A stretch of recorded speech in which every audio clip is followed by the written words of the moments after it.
to According to Sam, folks. Good morning. This is Friday. This is the 12th of January.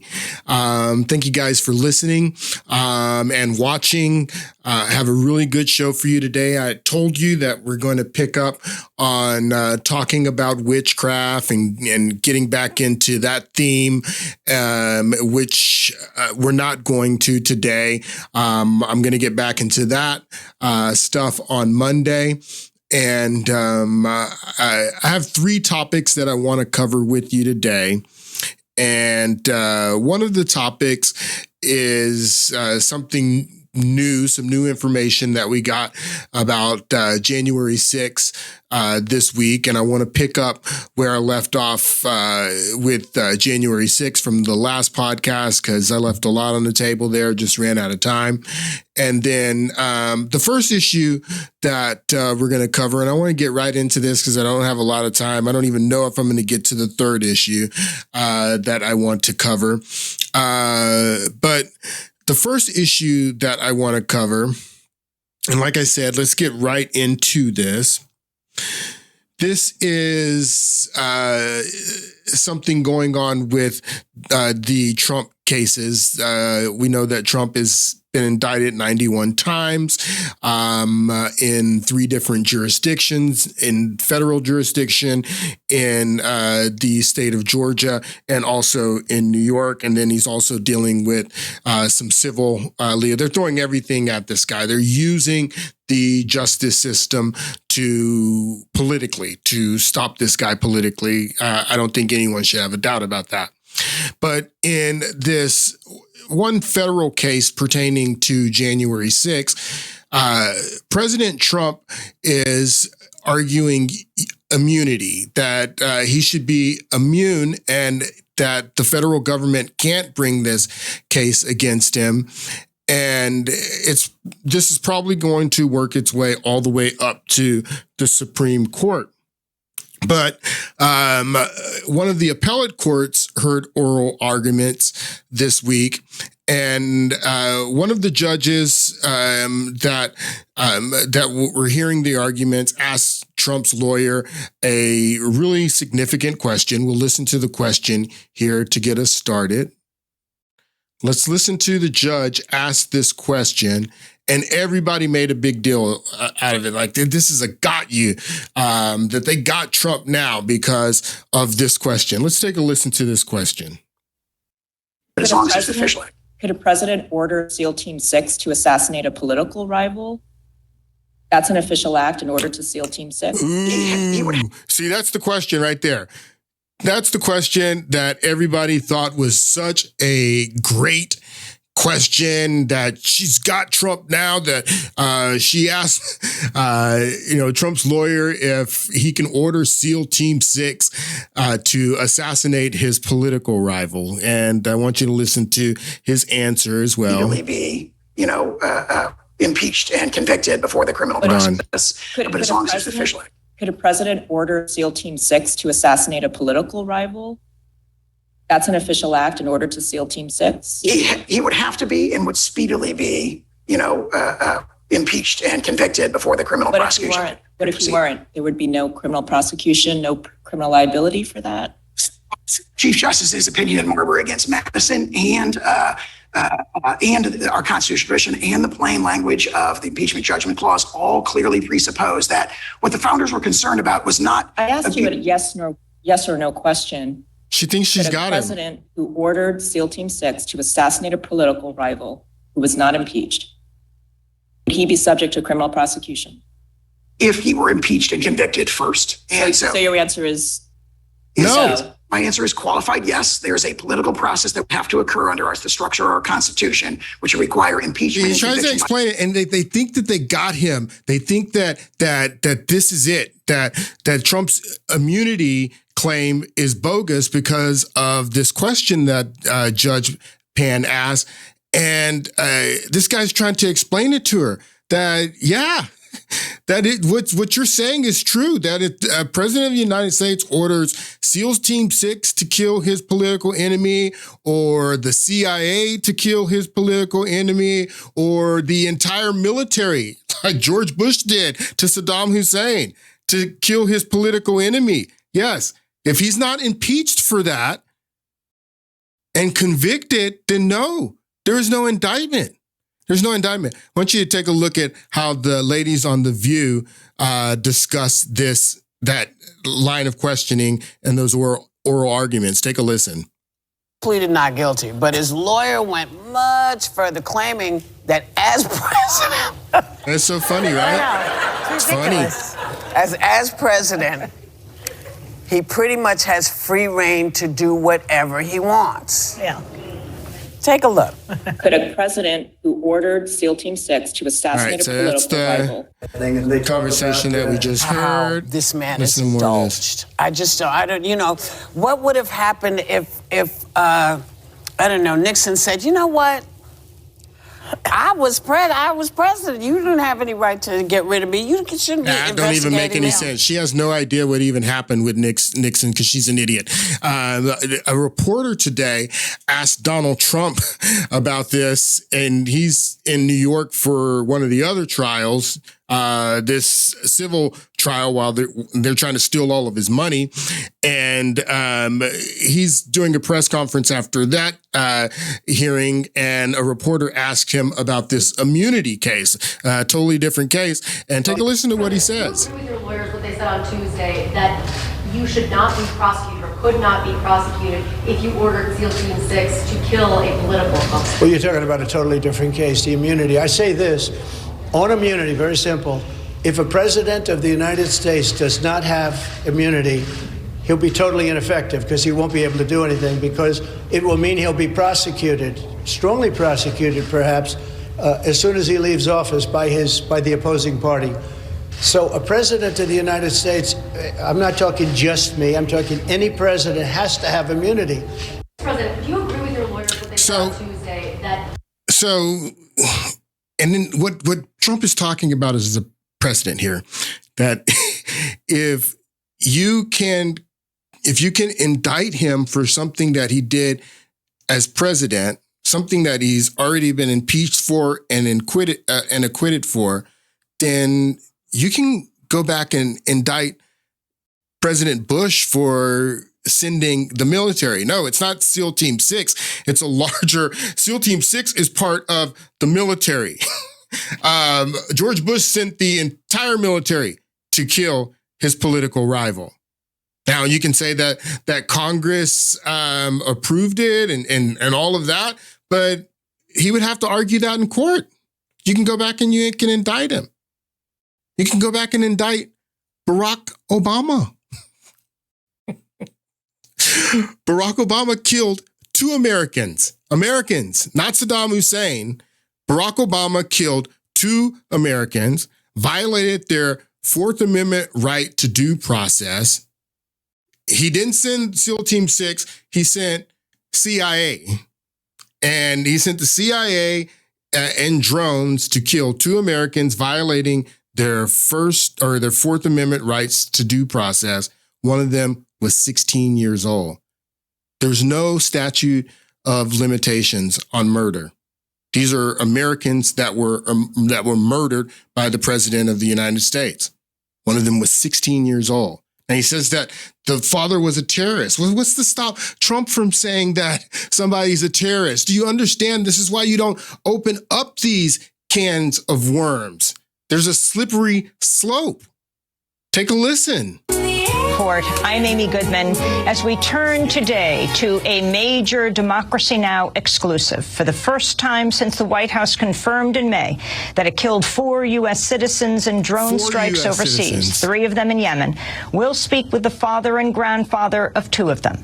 Nasser al-Awlaki is the father of the Muslim cleric Anwar al-Awlaki, a U.S. citizen who was born in Las Cruces, New Mexico, and killed by a U.S. drone in Yemen September 30th, 2011. 2 weeks later, his 16-year-old son, Abdurrahman, was also killed by a U.S. drone while he was having dinner with his cousins. So my question to you you guys that are wondering if Trump has immunity after he leaves office for something that he did as president and was impeached for, because that's the other thing, is that after the Mueller investigation, when the Mueller report came out and Mueller told us that there was no Russian collusion, which you told us for 2 years, there was Russian collusion. There is evidence of collusion. Adam Schiff said there's going to be evidence of collusion. Well, after a 2-year special counsel investigation, there's no evidence of collusion. And you tell us, but he obstructed justice because he fired James Comey. It's right there in the report. He obstructed justice. So we said, then why didn't Mueller indict him for obstruction of justice? And you know what you guys told us? Because Mueller can't indict him, because you can't indict a sitting president because of a Justice Department rule. And then you said that he had to be impeached, and you impeached him for some totally different reason. But on this issue, Trump was impeached because that is the only remedy for a sitting president. And he was impeached for what he did as president, and he was acquitted. Now, everyone says, well, Mitch McConnell said that we can indict him. Mitch McConnell? Do you get your legal advice from Mitch McConnell all the time? Who cares what Mitch McConnell says? It's double jeopardy.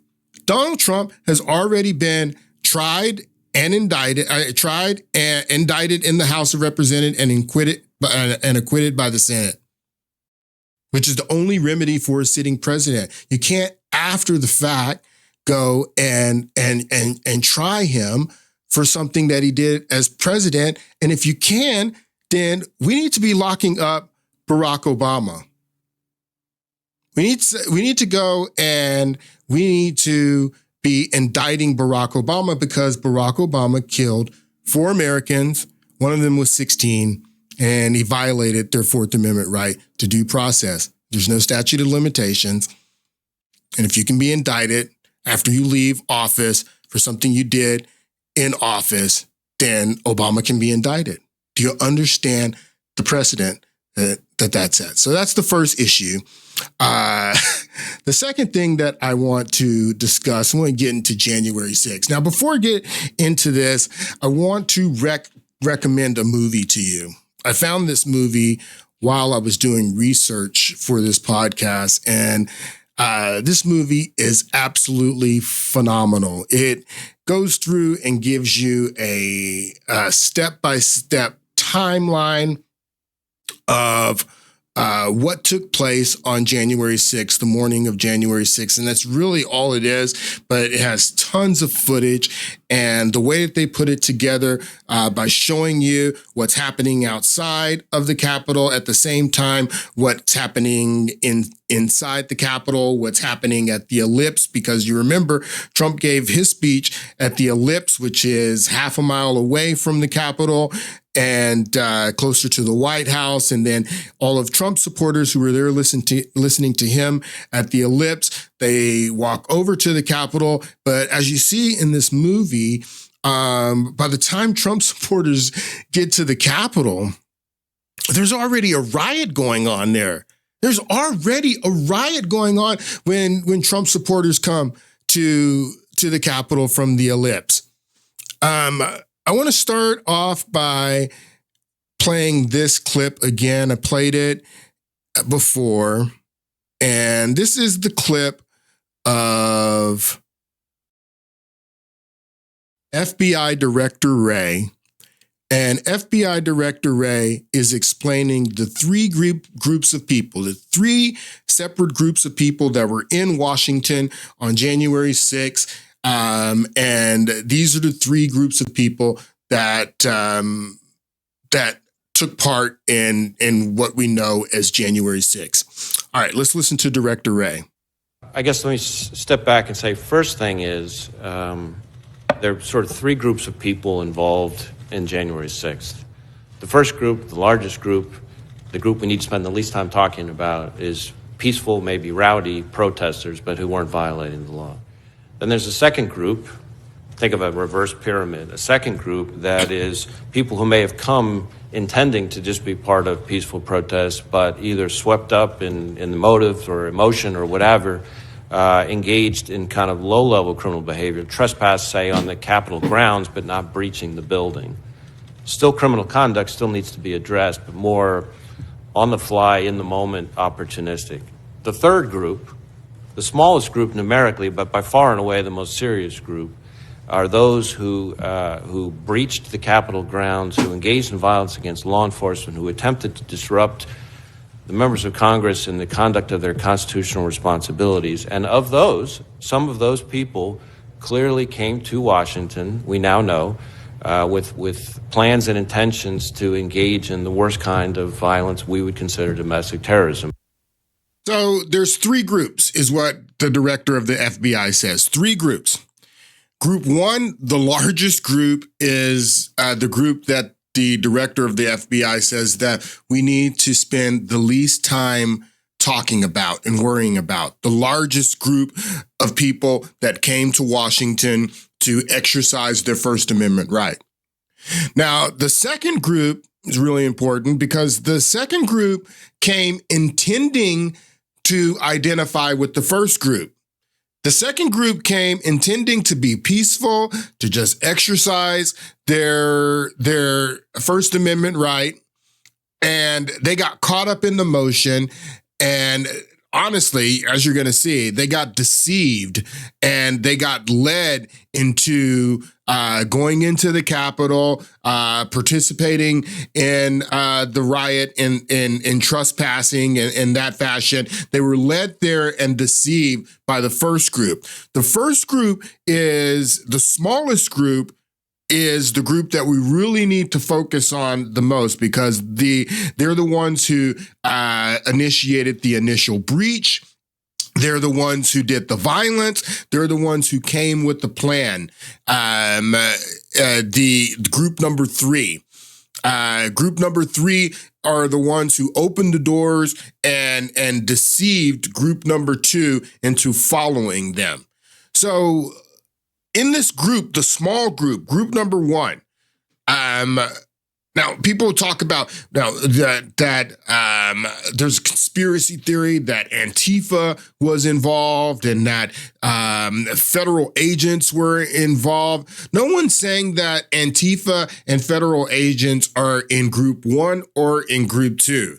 But we're saying that it is possible, and this is something that needs to be investigated. In group one, that smallest group that initiated the first breach, that initiated the violence in certain areas, that smallest group, that those could have been provocateurs. That small group could have been members of Antifa or federal agents. That's something that needs to be investigated. And we're going to look at a little bit of that in the podcast today.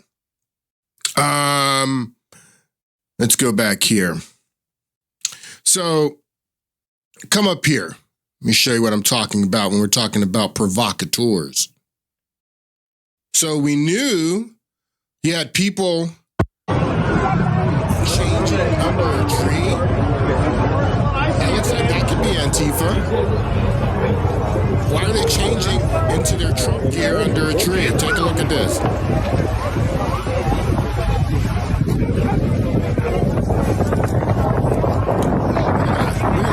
Look at those guys. Could those guys be group one and be provocateurs? Because look at here. You see these people sitting down and now, these people could be group two or group one, the ones that we need to spend the least time talking about is what Director Wray says. But who are these guys? Who are these guys? Okay. So the movie that I wanted to tell you about is this movie. This movie is called January 6th, A True Timeline. And I'll link it underneath this video.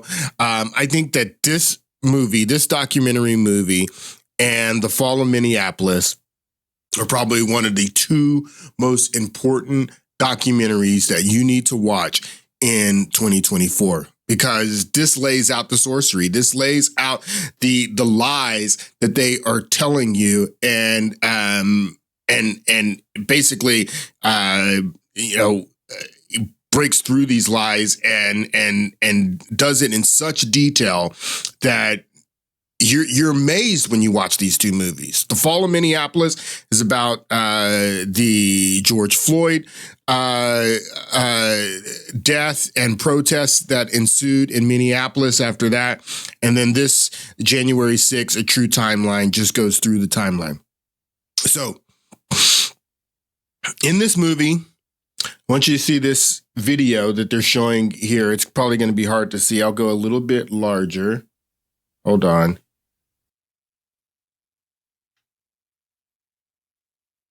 All right, so you can't see these points, but this point right here, where my arrow is, this point right here, this is the Capitol. Mile and a half away, way over here. So Capitol here, way over here is the ellipse. This is where the White House is. You can see the Washington Monument. Here from the shadow from the Washington Monument, the obelisk. We're going to talk about the Washington Monument and the obelisk probably in the next podcast. But this is half a mile, 3/4 of a mile away from the Capitol. Capitol's down here. Group 1 and 2. The largest group that we need to spend the least time worrying about is what Director Wray says. And Group 2, they were there to exercise their First Amendment right, but also to hear Trump speak. So they're down here listening to Trump speak while Group 1 is attacking the Capitol. I want you to listen here to what, we'll go back to Chief's son real quick. All right, listen to what Chief's son says here. The fact that the group that attacked our West Front, attacked our West Front approximately 20 minutes before the event over at the Ellipse ended, which means they were planning on our agency not being at what they call full strength, watching the other event saying, hey, that event's ending. Okay, everybody get on post. They're going to be marching our way, knowing that we may not be at full strength at that time. Why weren't you at full strength? Again, why weren't you at full strength? Why weren't you at full strength, Chief's son? I mean, when you get... Now, remember, this is where we ended in the last podcast. Chief's son being questioned in a Senate Intelligence Committee hearing about a intelligence report that he received internally telling him that the Capitol was going to be the target of violent attacks. They knew the Capitol was going to be the target of violent attacks. So when he says here that they started attacking him 20 minutes before the event at the Ellipse was over, that we might not be prepared. Why weren't you prepared? Here, let's listen again to this.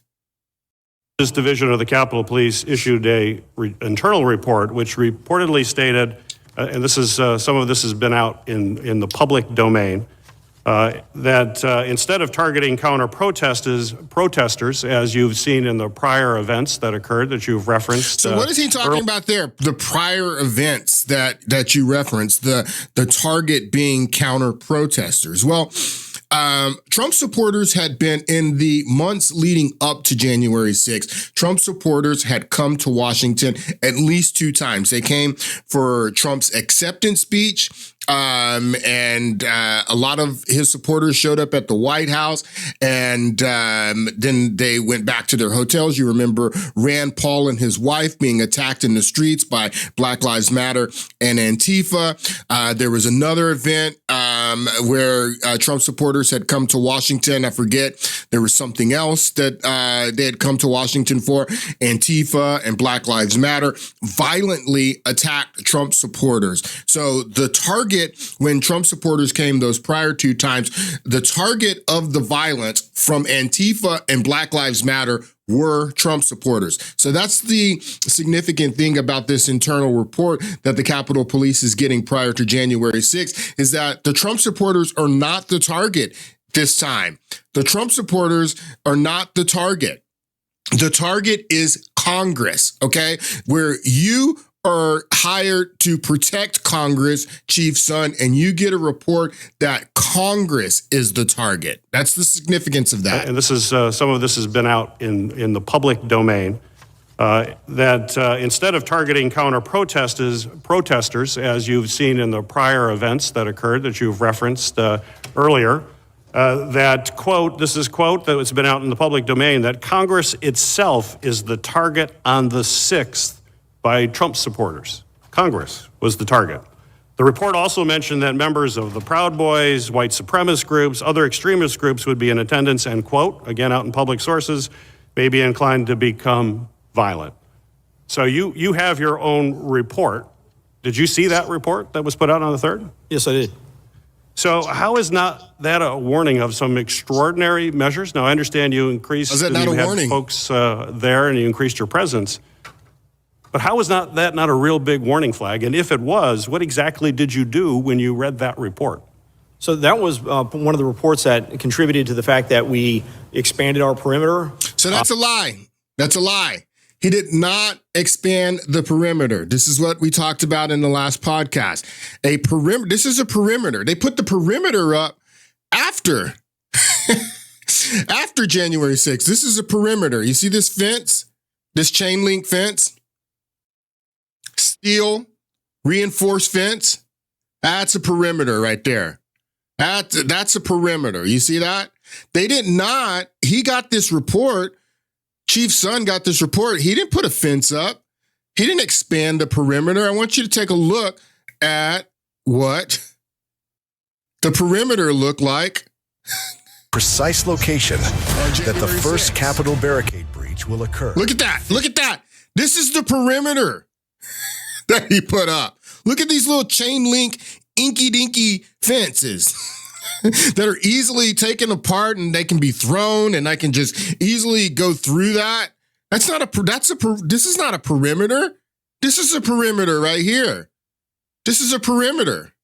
See this? That's a perimeter. That's a perimeter. So Chief Son is lying here when he says that they got an internal report that Congress was the target and he expanded the perimeter. That's an absolute lie. There is no expanded perimeter. This is the perimeter that he put up. These easily removable little inky dinky gates, not the reinforced steel chain link fence. That's a perimeter.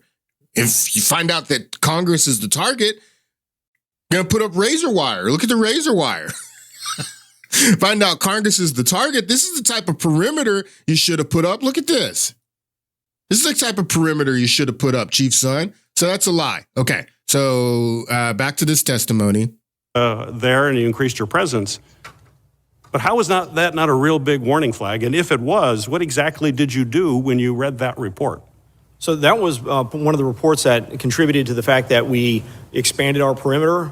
I reached out, looking at it. I'd reach out to the Metropolitan Police Department, just knowing, even before that report, knowing, what that extremists were likely to be there. In the previous reports for it, that has been called for on social media for people to be armed.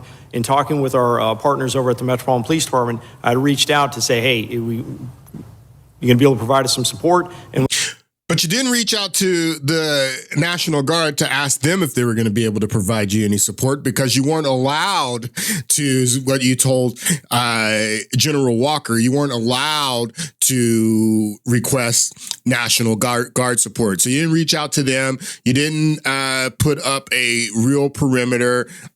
Chief Son is lying. He's part of the conspiracy as well, 100%. The Republicans really need to keep the January 6th investigation going. And they need to bring this guy in. They need to bring Paul Irving in. They need to subpoena Nancy Pelosi, quite frankly, because this guy is lying 100%. I'm proving to you that he's lying. Now, why did I change course and want to talk about this today? Well, the reason that I wanted to talk about this today is because Ray Epps this past week was he was sentenced to a year in probation.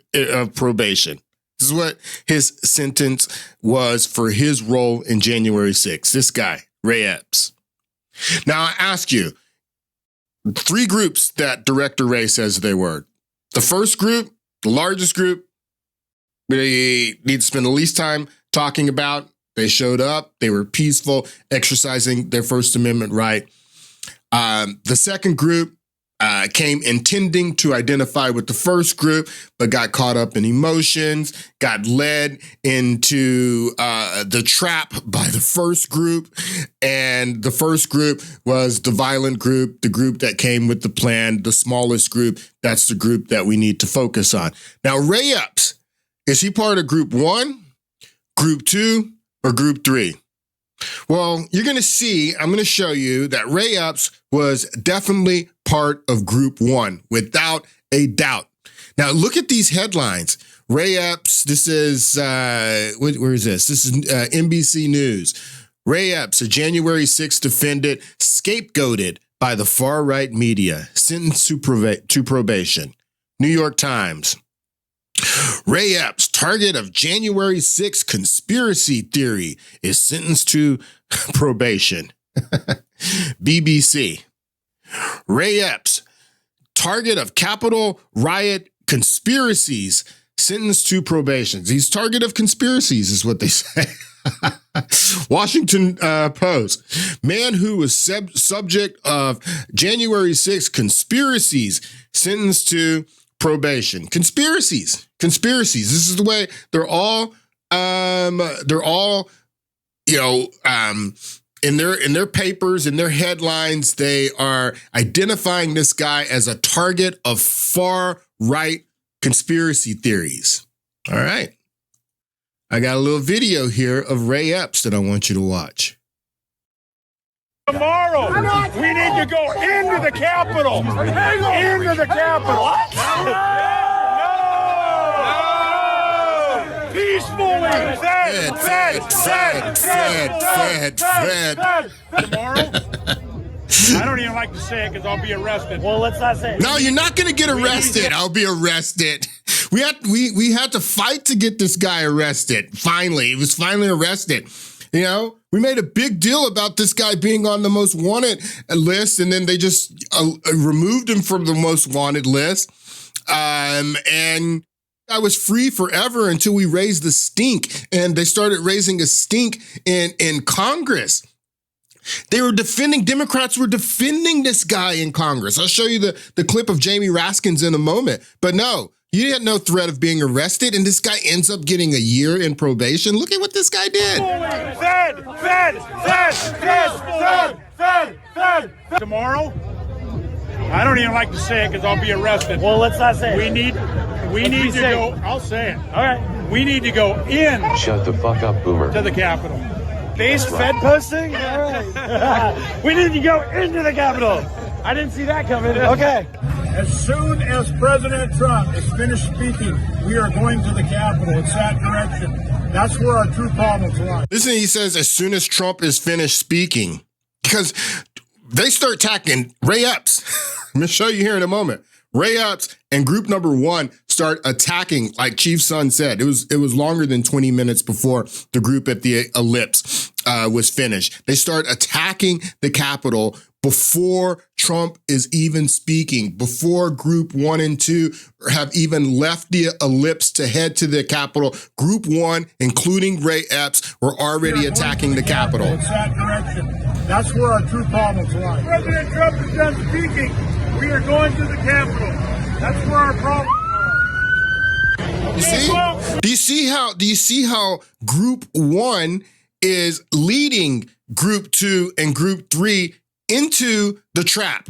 That's what's happening. Ray Epps is leading them into the trap. Group 1 is leading group 2 into the trap. We are going to the Capitol. It's that direction. That's where our true problems lie. President Trump is done speaking. We are going to the Capitol. That's where our problems are. Okay, folks, we need your help. As soon as President Trump stops speaking, we are going to the Capitol. The Capitol's in that direction. Let people know. Spread the word. Stop speaking. We are going to the Capitol, where our problems are.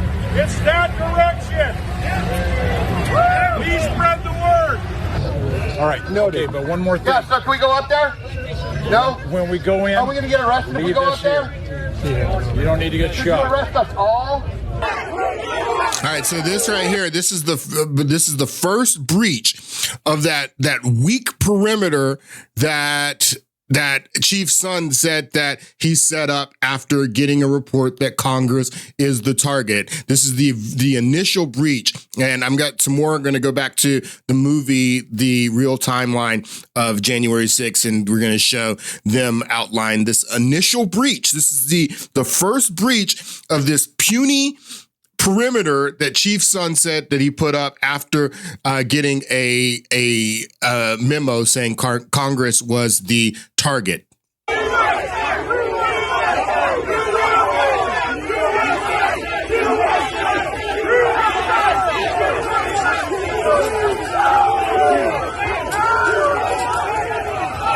you guys see why, if they would have put this fence up,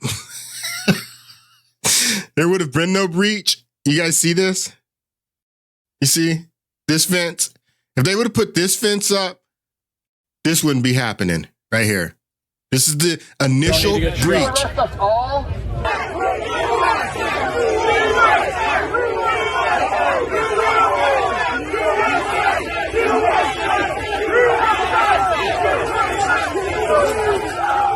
See that?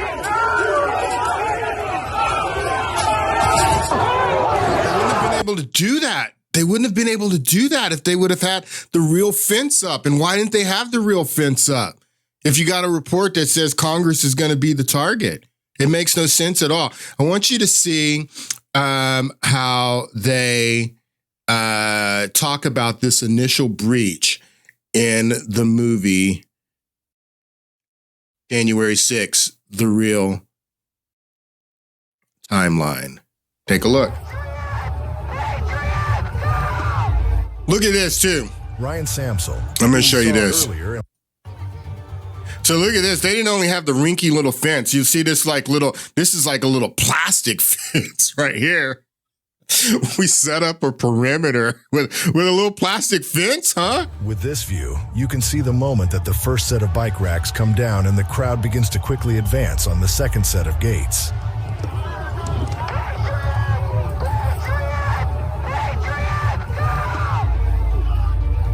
See that? Here, I want to go back to that. So it says area close with the little plastic. This is plastic. These people are still standing behind the plastic.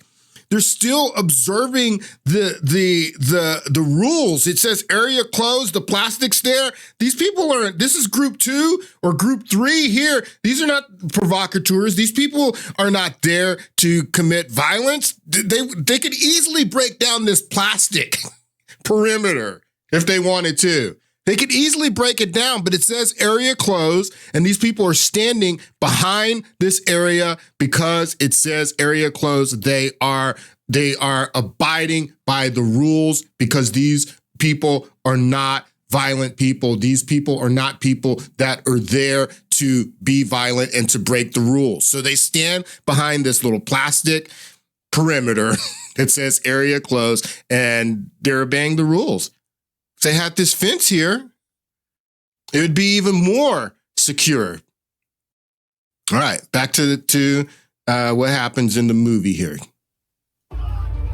Ryan Samsel, who we saw earlier in a white hoodie and red baseball cap, approaches the police line. This would become the first major breach of the Capitol grounds. It's the first breach. Capitol Police. First breach of Chief Son's weak perimeter. Crucial interaction in its entirety and use multiple angles to see what happens at this all-important flashpoint.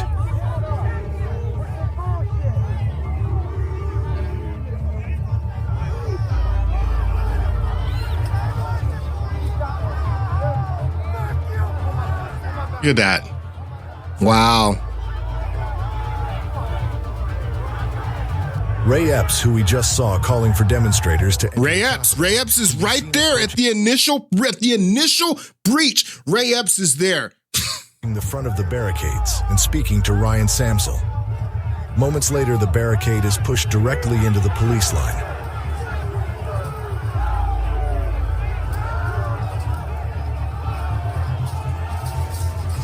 After the gate is forcefully pushed forward, U.S. Capitol Police Officer Caroline Edwards is knocked to the ground. Ryan Samsel immediately runs to her aid to help her get back on her feet. The first violent skirmish of the day between demonstrators and police had begun. This is the very first violence of the day, the very first skirmishes with police. This is group number 3. Group number 3 that Director Wray was talking about. While they're attacking the Capitol here, Group 2 and Group 3 are still at the ellipse, half a mile away, 3/4 of a mile away, listening to the President of the United States, Donald Trump, tell them to be peaceful and patriotic when they go to the Capitol. They're still down at the ellipse. This is Group 1. This is Group 3. The violent group. This is Group 3. Breaking down the barrier. This is the very initial, very first breach, the very first confrontation with police, with the Capitol Police.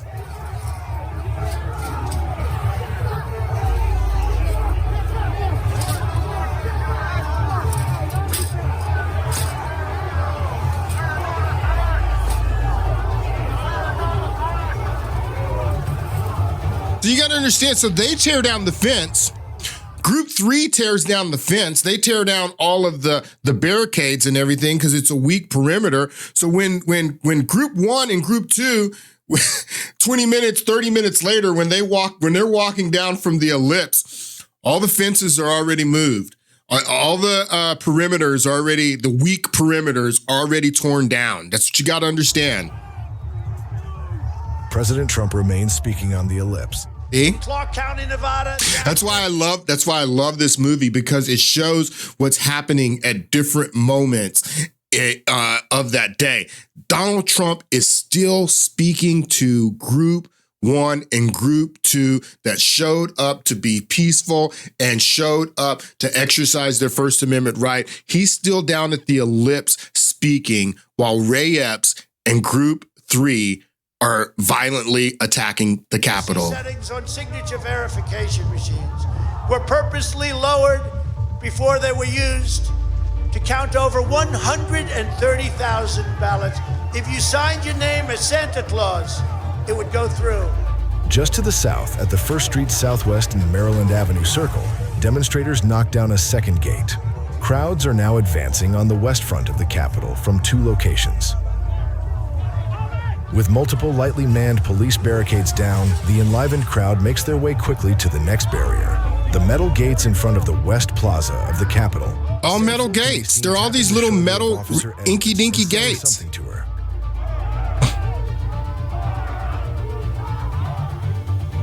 Looking over the west side of the Capitol from a security camera on the exterior dome, we can see how quickly the crowd is able to... All right, I want you to see this right here. You see? So this is right here. This is that plastic fence with the little signs saying this area is closed. So you can see that's the plastic fence right there that says this area is closed. I want you to watch this. In front of the West Plaza. From this point forward, those in the crowd entering onto Capitol grounds may have seen no indications or warnings that they were in an area that was previously guarded by police and secured by barriers. They had no idea. When Group 1 and Group 2, when they show up to the Capitol, it's already chaos. All of the barriers have been destroyed. The perimeter that you put up when you learned that Congress was the target, that's been destroyed already. 8 p.m., the lightweight fencing on the West Lawn. I want you to watch this guy right here. Look at this guy right here. This sole individual. Who is this guy? Is this guy a provocateur? Is this guy one of Ray Epps or somebody? But he's tearing down by himself the plastic fence with the signs that say this area is closed. Check this out. Completely by a single person. A single person. Who's this guy? Signs with the words "area closed." Yeah, so he's pulling down the signs that say this area is closed. So 20 minutes, 30 minutes later, when Trump finishes speaking and Group 1 and 2 start heading down to the Capitol, they have no idea that the area is closed because Group 3, the provocateurs, are tearing down the signs and they've breached the weak perimeter. Fixed. Thousands of... All right, I want to go back here. I want you to see more of this clip of Ray Epps that I have here.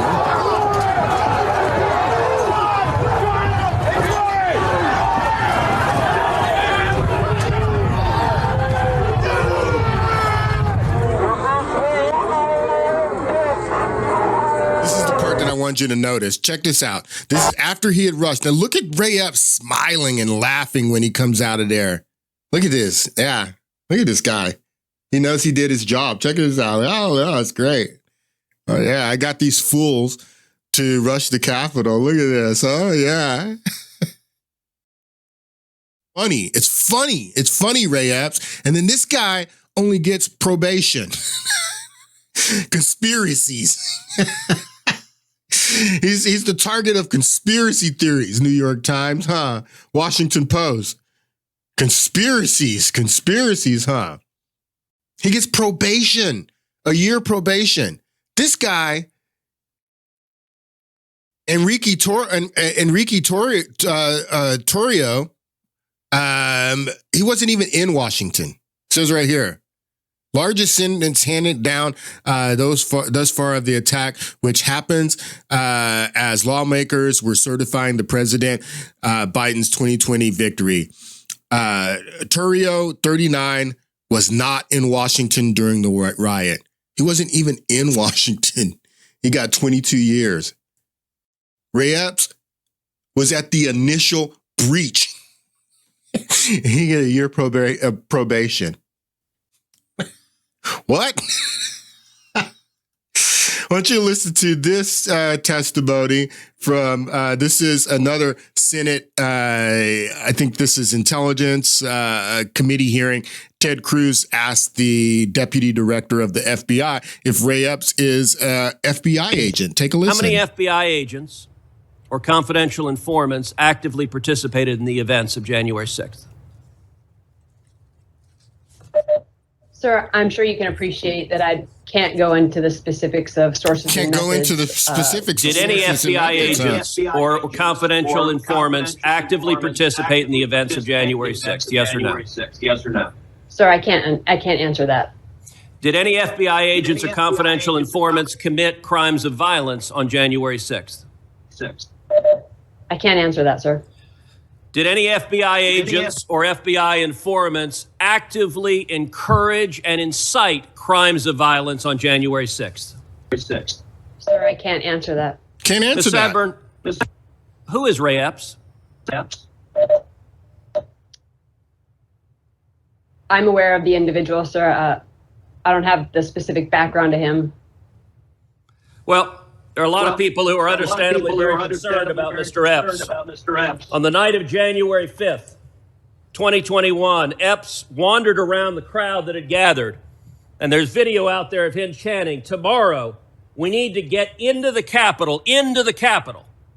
This was strange behavior, so strange that the crowd began chanting, "Fed, Fed, Fed, Fed, Fed, Fed." Ms. Sandburn, was Ray Epps a Fed? Sir, I cannot answer that question. The next day, on January 6th, Mr. Epps is seen whispering to a person, and 5 seconds later, 5 seconds after he's whispering to a person, that same person begins to forcibly tear down the barricades. Did Mr. Epps urge them to tear down the barricades? Sir, I can't answer that. Sir, similar to the other answers, I cannot answer that. Can't answer that. Shortly thereafter, the FBI put out a public post seeking information on individuals connected with violent crimes on January 6th.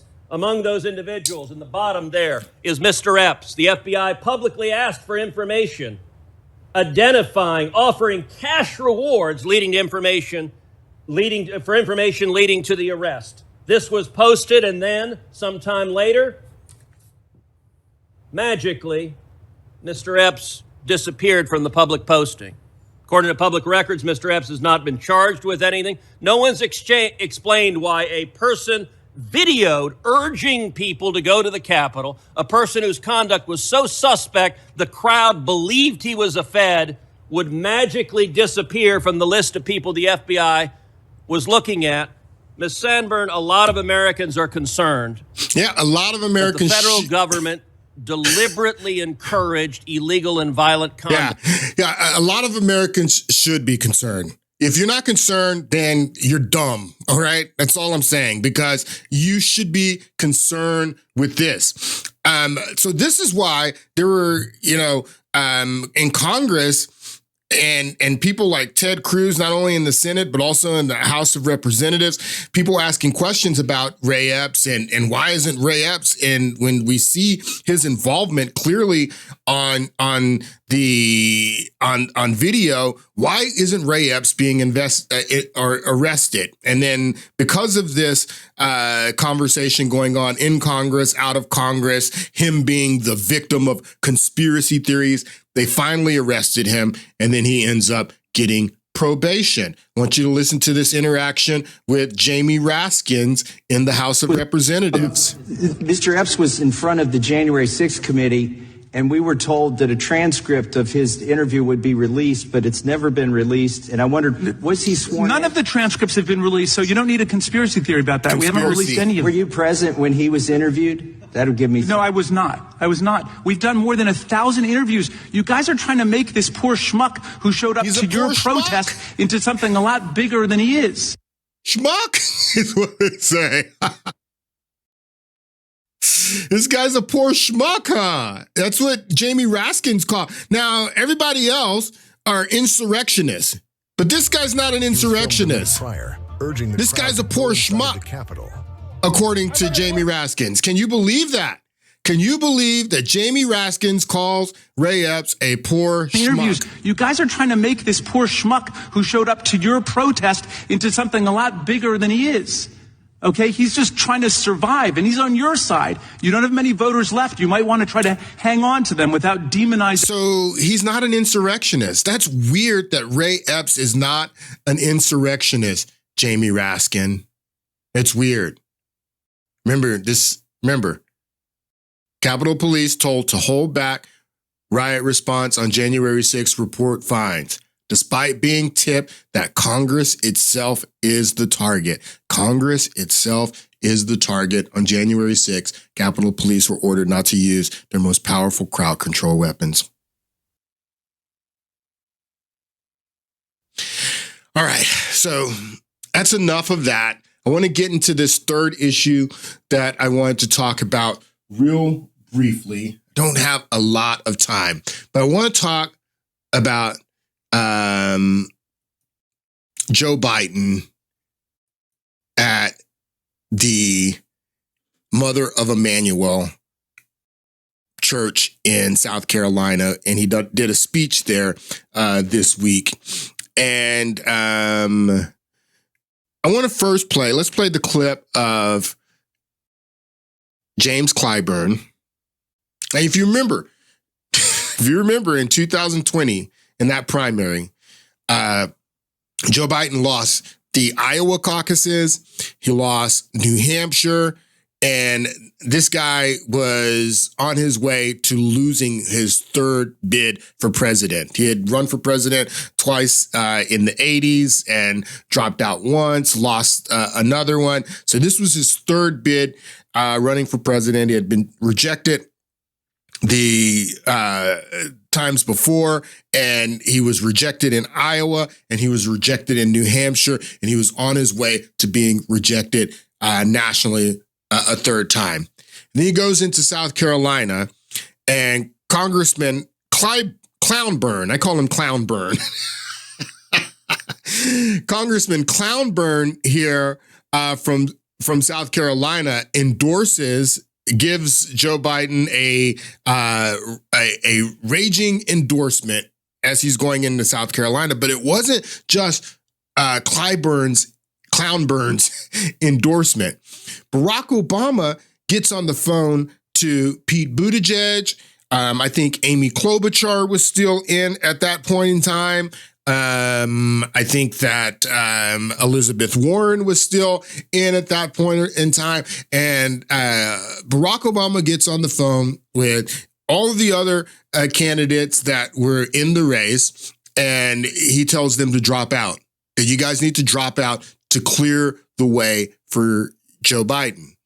So right before the South Carolina primary, all these people drop out. Pete Buttigieg drops out, and James Clyburn endorses Joe Biden. And Joe Biden not only wins South Carolina, he goes on to Super Tuesday and, wins the entire nomination. There was nobody else to vote for at that point. I think that maybe Elizabeth Warren had stayed in, but it was Joe Biden's because Clyburn had endorsed him, and the black community in South Carolina had bailed him out, and Obama had gotten everyone to drop out. So James Clyburn they consider him the kingmaker, that he's the one who gave the endorsement that made Joe Biden president of the United States. Now, if you remember in 2015, you had the shooting, the mass murder by Dylan Roof at the Mother Emanuel church in South Carolina, and Dylan Roof said that he wanted to start a race war, and that's why he murdered all those black people in that church. So this is James Clyburn. This is 2015 when this murder happened in South Carolina. Donald Trump is just coming on the scene politically. He's just announced his run for the presidency. He had nothing, absolutely nothing to do with the murder in South Carolina. And I want you to listen to this line of questioning from Jake Tapper when he had James Clyburn on his show on last Sunday. Biden, and is it fair to tie in any way what happened at the Emanuel AME Church to Donald Trump? Donald Trump had barely launched his campaign when that attack happened. Well, thank you very much for having me, Jake. I think it is very clear that Donald Trump's utterances way back before Charlottesville, or at the time of Charlottesville, ties him to what happened at Mother Emanuel. So you hear what James Clyburn is saying. Clyburn is saying that what happened in Virginia, at Charlottesville, Virginia, which was a riot that happened with white supremacists and protesters and people. It was all about the Robert E. Lee statue. James Clyburn just said that because of Donald Trump's role in Charlottesville, Virginia, that ties him to what happened, this murder at Mother Emanuel Church in South Carolina. Neither of these are connected. Donald Trump is not connected to either of these events. And James Clyburn is trying to tie. So what this is about is in a previous interview, and maybe even in this one as well, James Clyburn says that he's worried about Joe Biden losing black support. And I played or showed you polls in the last podcast where Joe Biden is bleeding black support and Hispanic support and young support, bleeding. So this is an effort to use racism to try to turn black to make black people afraid that the spooky white supremacists may be coming back into the White House. So you got to support Joe Biden because Donald Trump is a racist, and this is what the game that Clyburn is playing here. It's absolutely disgusting. Is it fair to tie in any way what happened at the Emanuel AME Church to Donald Trump? Donald Trump had barely launched his campaign when that attack happened. Well, thank you very much for having me, Jake. I think it is very clear that Donald Trump's utterances way back before Charlottesville, or at the time of Charlottesville, ties him to what happened at Mother Emanuel. The fact of the matter is that young man went into that church's basement, joined with those worshipers in Bible study, and murdered them. And he said at the time that he was attempting to create a race war. Okay, so I don't have very much time. What James Clyburn and what Joe Biden are doing is absolutely disgusting. Absolutely disgusting. Now, after that murder at Mother Emanuel Church, you remember the victims of the people that were killed in that church. They said that they wanted forgiveness and healing. They spoke at Dylan Roof's trial, and they said that we forgive you, Dylan Roof. We want forgiveness, is what they said. Take a listen. While off camera, the families of the 9 people he's accused of murdering at a Bible study were speaking out with surprising compassion for Roof. Surprising compassion. You could hear their every word, the daughter of Ethel Lance speaking to him directly.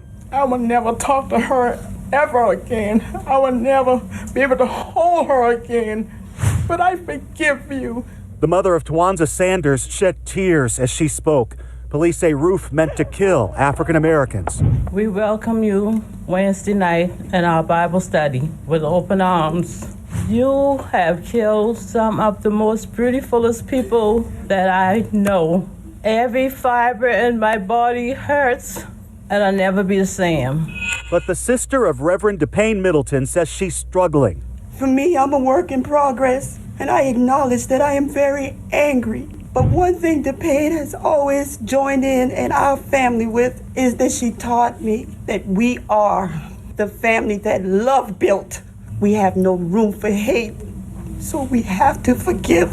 And I forgive. They all said we want forgiveness. We want to forgive. We want to forgive. So what James Clownburn is doing with Biden is absolutely disgusting. Disgusting. He's used for politics to get out the black vote. I've never seen anything more disgusting. So you had these Palestinian protesters that were demonstrating at the church, and people started clutching their pearls. Oh my God, these white Palestinian protesters, and one of them was black. You see the black girl here. There's 3 protesters. These protesters are disrupting the sacred space of a black church. Disrupting the sacred space. And as someone who was raised in the black church, I will tell you, I understand where these people are coming from, because the pulpit of the black church is someplace where we consider that sacred. We consider that's where you hear from God. Why is Joe Biden up there? I want you to listen to this clip from The View. They had Skip Gates on The View last week, and I want you to listen to what he says about the black church. Church had an undeniable impact in helping President Biden get elected. We're in another election year. What do you see? Well, the Democratic nominee cannot win without the power and presence of the black church. The black church is still the most fundamentally important institution that our people have ever created. Most important institution that our people have ever created. First of all, our people didn't create the church. The church was created by Jesus Christ. So we didn't create the church. But you see what Skip Gates is saying here, that the Democrat, now it's really funny that I hear all of this stuff about white, or not even white, they say Christian nationalism, and Donald Trump, appealing to white evangelicals. Well, Joe Biden's doing the same thing.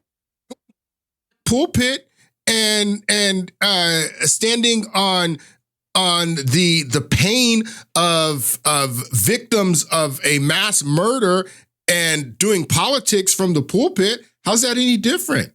Take a listen to this clip. About the kind of racial dynamics of this as they played out in the wake of this controversy. One of the initial accusations was that these were white protesters that were disrupting a black space. And there was a clear kind of identity politics pivot that was made by the Democratic Party to say these are pesky white protesters that show no respect for the black community, and trying to pit the black community, which has shown so much solidarity for the Palestinian cause, against the Palestinian community, both the United States of America and the diaspora. What do you make of that choice? And what is the truth of what was happening there in the church?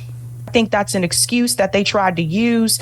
Of course, they tried to play this card. How dare they even show up in that space in the first place? Well, Joe Biden is in that space, and Joe Biden is an African American. That's not really what it's about. They just didn't like the fact that they interrupted. Exactly. Joe Biden's up there in the pulpit. You know, he's doing politics from the pulpit, and he's white. Why does he get to do that? I want you to listen to Mark Lamont Hill here, and then we're probably going to wrap it up. I had more of this that I wanted to cover, but I don't have time. We cannot allow the black church and the black culture and the black religious tradition to be a shield for Joe Biden's warmongering. We cannot allow the black church to be a shield for Joe Biden's imperial warmongering and his enabling of apartheid and his enabling of genocide. We cannot allow that to happen. So let's be very clear here. Yes, the black church must be respected. The black tradition must be respected. The black religious rituals must be respected. But this wasn't a religious service. It was a campaign speech. So the first question you got to ask to me is, why is Joe Biden giving a campaign speech? If something untoward, if something morally atrocious, if something disturbing and disgusting happened, it wasn't that people interrupted Joe Biden in the pulpit. It was the fact that Joe Biden was allowed in the pulpit. Now, Mark Lamont Hill is a hypocrite. What he's saying is 100% right. What he's saying, I agree with 100%, but he's a hypocrite. This guy is a hypocrite because Joe Biden has always been a warmonger. Always. And I don't necessarily agree with, this idea that there's a genocide going on in Palestine. And we're going to get into talking about what's going on in Israel later on in this podcast. But I'm anti-war. I've been anti-war for years. My stance is anti-war. I'm against the Ukraine war. I was against the Iraq war. I was against the Afghanistan war. I was against Barack Obama. Barack Obama killed Gaddafi too. Forgot about that. Barack Obama killed Gaddafi. We're going to indict Barack Obama for that. But I was against all those military action. I was against that. But Mark Lamont Hill didn't have a problem with Joe Biden in the black church in 2020. He didn't have a problem with Obama in the black church throughout the whole 8 years that Obama was in the black church doing his shucking and jiving from the pulpit. He didn't have a problem with that. But now you have a problem with Joe Biden because it's Palestine? And listen to what Joe Biden did. He sold the Iraq war. Take a listen. The costs of the Iraq war were enormous. More than 4,500 American soldiers, as well as thousands of military contractors, were killed. Tens of thousands of U.S. soldiers were wounded. Hundreds of thousands of Iraqis, and by some estimates, more than 1 million were killed. And the war created massive instability, including more wars and terrorism throughout the Middle East and North Africa. Fast forward to the 2020 presidential race. There's only one candidate for the nomination of the Democratic Party who played a leading role in actually making the Iraq war happen. In my judgment, President Bush is right to be concerned about Saddam Hussein's relentless pursuit of weapons of mass destruction and the possibility that he may use them or share them with terrorists. Other regimes hostile to the United States and our allies already have or seek to acquire weapons of mass destruction. Joe Biden sold the Iraq war. He didn't only vote for the Iraq war. He's the one who recruited other Democrats to vote for the Iraq war. He sold the Iraq war. He was on Bush's side the whole time. So he's been a warmonger his entire career. And Mark Lamont Hill didn't have a problem with him in the black church in 2020. He didn't have a problem with Obama in the black church throughout his 8 years. He's absolutely a hypocrite. But I agree with him that Joe Biden's disgusting for what he did, and Mother Emanuel and Clownburn are disgusting for what they did this last week at Mother Emanuel. And I had a lot more that I wanted to go into on that. I've gone over in this podcast, but I hope you enjoy it. We'll be back on Monday.